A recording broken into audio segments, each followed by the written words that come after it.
The unexpected encounter. Diana Foster checked her phone for the 15th time, her stomach twisting into knots that had nothing to do with hunger. 7:30.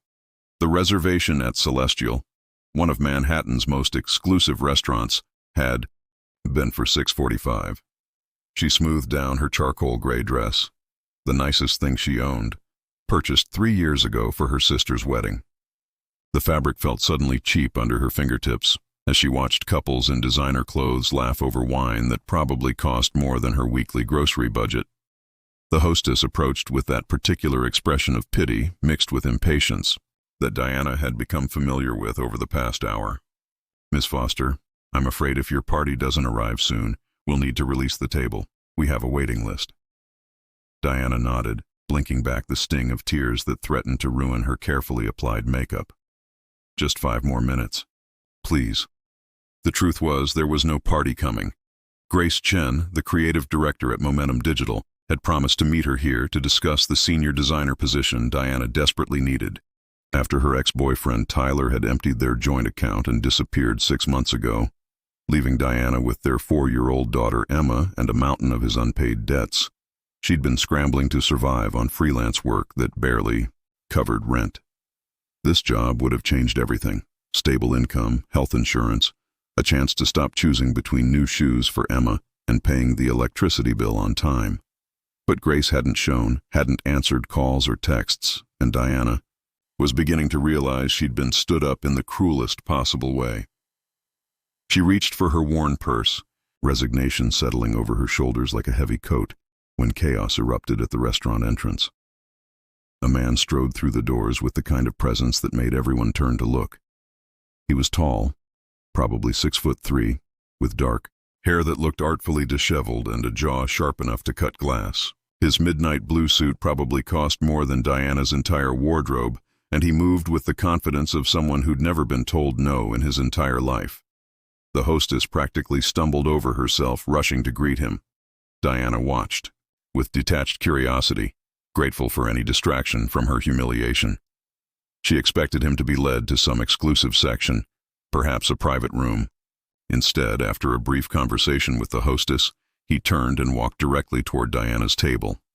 Before she could process what was happening, he slid into the chair across from her, leaned forward, and spoke in a low voice that sent an unexpected shiver down her spine. "I apologize for what I'm about to ask, but I need you to pretend you're my fiancé for the next 10 minutes. I'll explain everything, I promise." Diana's mouth opened, but no sound came out. Up close, she could see his eyes were an unusual shade of gray, like storm clouds, and they held an intensity that was both unsettling and strangely compelling. "I know this is insane," he continued quickly, noting her stunned expression, "but there's a woman who just walked in, the one in the white pantsuit near the bar, who's been making my professional and personal life extremely difficult. If she thinks I'm in a committed relationship, it might finally convince her to back off." Diana's gaze flickered toward the bar where a stunning woman with platinum blonde hair scanned the restaurant with predatory focus. "And you chose a random stranger for this? You were sitting alone, looked like you were waiting for someone who stood you up, and something about you seemed kind."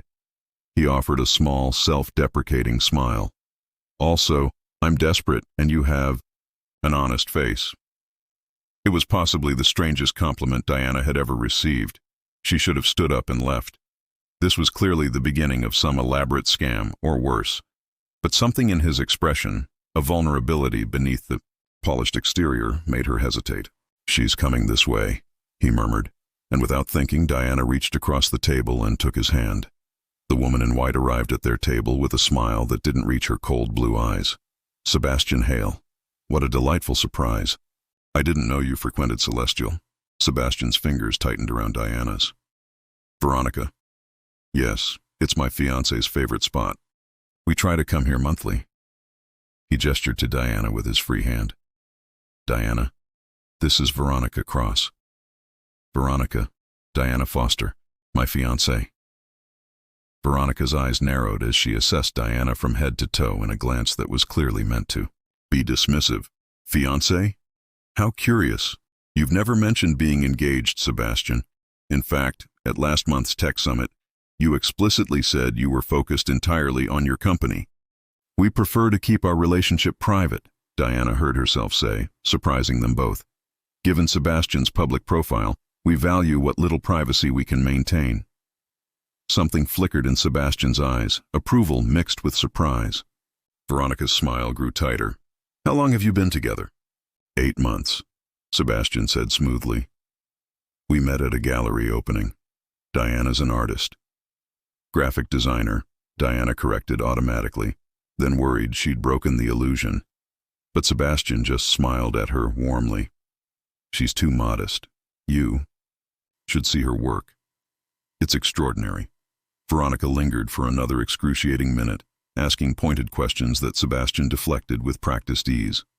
Finally, she departed with a promise to see him at the upcoming shareholders' meeting, leaving a cloud of expensive perfume in her wake. The moment she was out of earshot, Diana pulled her hand away. You have 30 seconds to explain before I call security. Sebastian ran a hand through his hair, mussing it further. Sebastian Hale, CEO of Novatech Industries.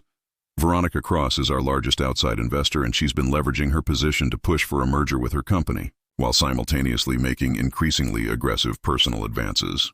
Our board meets next week to vote on the merger, and if they think I'm unstable or easily manipulated, they'll approve it despite my objections. And a fake fiancé helps how? The board consists primarily of old-school investors who believe in the stabilizing influence of marriage and family. If they think I'm settling down, they'll be more likely to trust my judgment about the merger. He leaned back, studying her. I realize how archaic that sounds. It sounds insane, Diana corrected. I should leave. Please don't. He reached into his jacket and pulled out a business card. I'm serious about everything I just told you. Look me up. Novatech Industries. Sebastian Hale. It's all public record. Diana pulled out her phone and did exactly that. His face stared.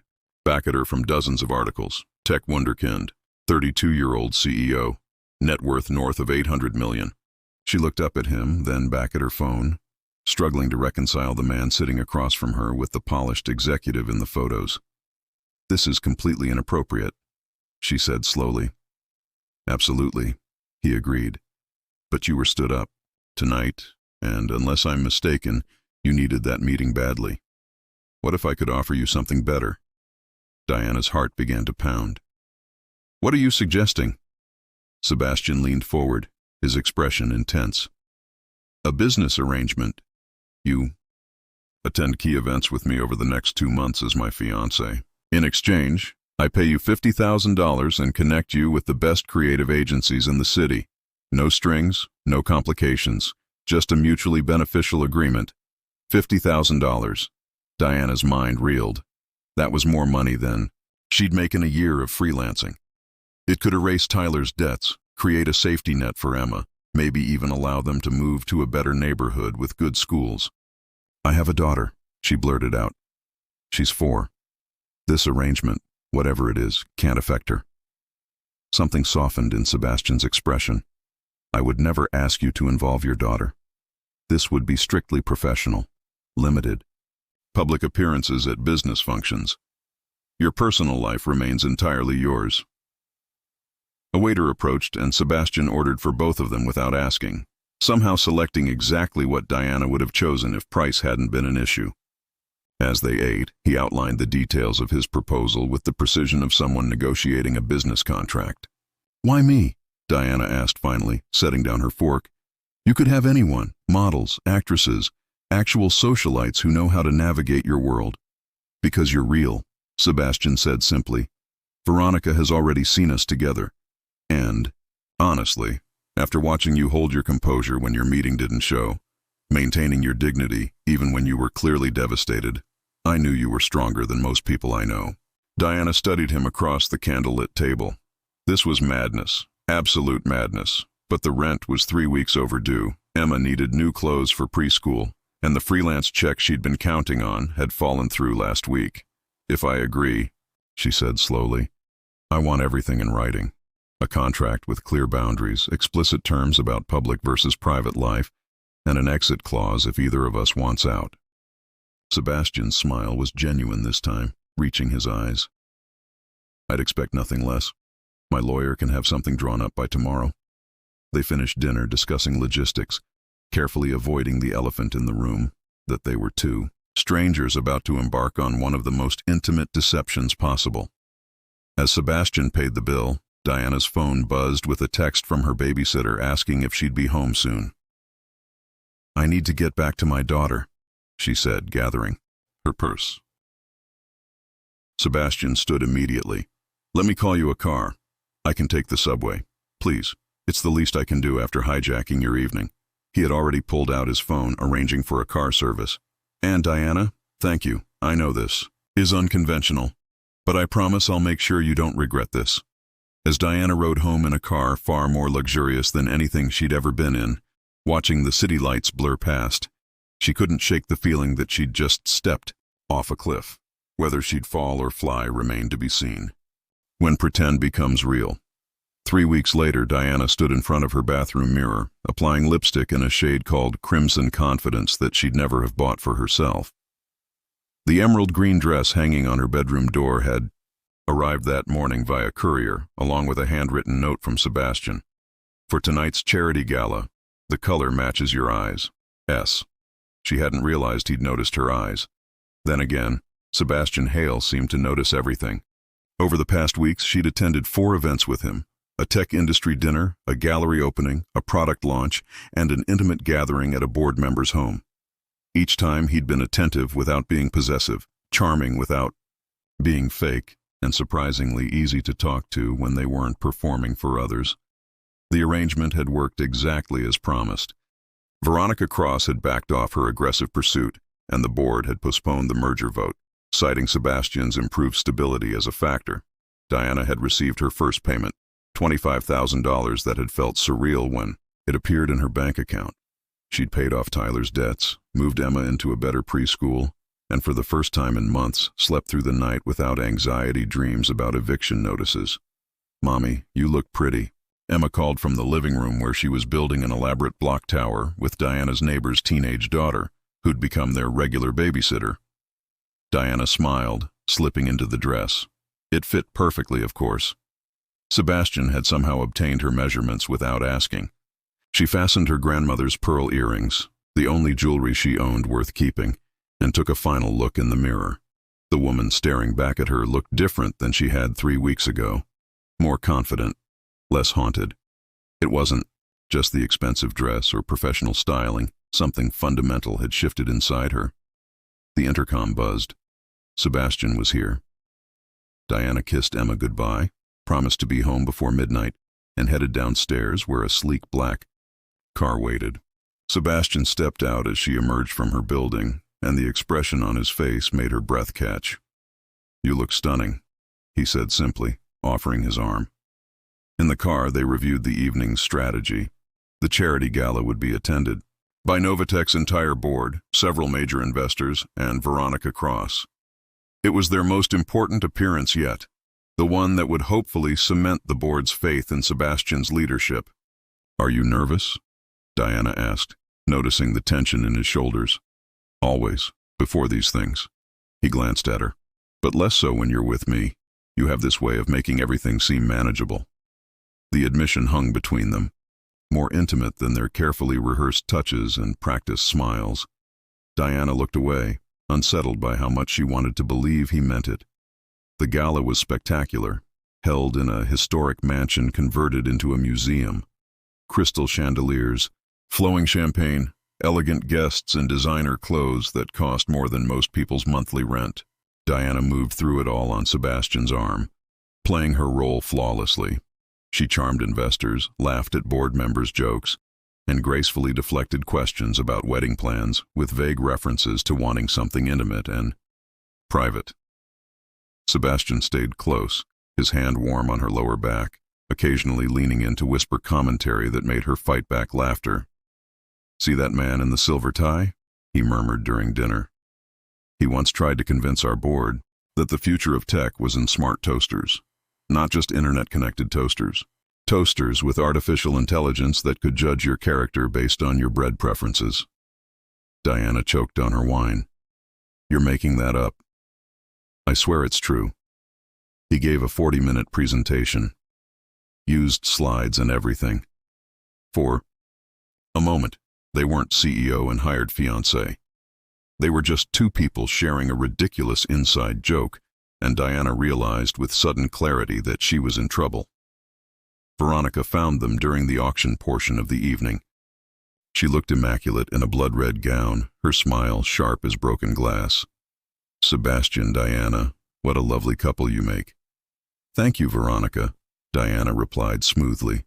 "Your support has meant so much to us." "Has it?" Veronica's eyes glittered. "I've been meaning to ask, Diana, how did you two really meet?" The gallery opening story seemed so convenient. Before Diana could respond, Sebastian's phone buzzed. He glanced at it and his expression changed, color draining from his face. "Excuse me," he said abruptly, standing. "I need to take this." He walked away quickly, leaving Diana alone with Veronica. The older woman's smile widened. "Trouble in paradise?" "Just business," Diana said, but her heart was racing. Something was wrong. Sebastian returned 10 minutes later, his composure restored, but his eyes troubled. He made their excuses, citing an urgent business matter, and they left early. In the car, he was silent, staring out the window. "What happened?" Diana asked finally. "Someone leaked confidential information to the press. Details about Novatech's upcoming product line. It could tank our stock price and give Veronica the ammunition she needs to force the merger." He turned to her, and for the first time since they'd met, she saw real fear in his eyes. "I think she's behind it, but I can't prove anything." Without thinking, Diana reached for his hand. "We'll figure it out." "We?" He looked at their joined hands, then at her face. "Diana, this isn't your problem. Our arrangement covers public appearances, not corporate espionage." "Maybe I want it to be my problem," she said quietly. "You've helped me more than you know. Let me help you." Something shifted in the space between them. Sebastian moved closer, his free hand coming up to cup her cheek. "This stopped being just an arrangement for me weeks ago," he admitted. "I know that wasn't part of the deal, and I'm not asking for anything you don't want to give. But I need you to know. You're not just a convenient solution, Diana. You're extraordinary." Her breath caught. She should pull away, remind him of the boundaries they'd established, protect herself from the inevitable heartbreak. But instead, she leaned into his touch. "This is a terrible idea," she whispered. "Absolutely terrible," he agreed, and kissed her. It wasn't like the chaste kisses they'd shared for cameras, careful and controlled. This was real, desperate, full of all the things they'd been holding back. When they finally pulled apart, both breathing hard, Diana's carefully constructed walls lay in ruins around her. "I have a 4-year-old daughter and an ex-boyfriend who destroyed my credit," she said, needing him to understand. "I'm not some glamorous socialite. I live in a 1-bedroom apartment in Queens, and most of my clothes come from Target. I grew up in foster care," Sebastian countered. "Bounced between 7 different homes before I aged out at 18. I put myself through community college working 3 jobs and got lucky with an early investment in cryptocurrency. Everything you see, the company, the money, the confidence. I built it from nothing because I was terrified of ending up back where I started." His thumb traced her jawline. "I don't want glamorous, Diana. I want real. I want you." The car stopped outside her building. They sat in silence, the weight of everything unspoken hanging between them. "What do we do now?" Diana asked. "We could stick to the original plan, finish out the contract, go our separate ways." His hand was still on her face, contradicting his words. "Or we could try something terrifying and see where this goes." "No. Contract, no arrangement, just us." Diana thought about Emma, about the security the money provided, about all the reasonable, logical reasons she should walk away. Then she thought about Sebastian's laugh, the way he'd noticed her eyes, how safe she felt when he looked at her like she was the only person in the world. "I've been playing it safe my entire life," she said finally. "It got me a deadbeat ex-boyfriend and a pile of debt. Maybe it's time to try something terrifying." His smile was brilliant, unguarded in a way she'd never seen. "You won't regret this." "I might," she admitted, "but I'm willing to risk it." This time when he kissed her, it felt like a promise, like the beginning of something that might actually last. As Diana finally headed upstairs, her lips still tingling and her heart racing, she realized that sometimes the best stories start with the most unlikely encounters. 2 months later, when Sebastian proposed for real, without contracts or pretense, in her tiny Queens apartment with Emma giggling in the next room, Diana would remember this moment, the night they stopped pretending and started building something true. But that was still to come. For now, she had a second chance at love, a partnership built on honesty, and the courage to believe in happy endings again. Because sometimes the person who saves you is the one who needs saving too. And sometimes the most unexpected arrangements lead to the most beautiful love stories,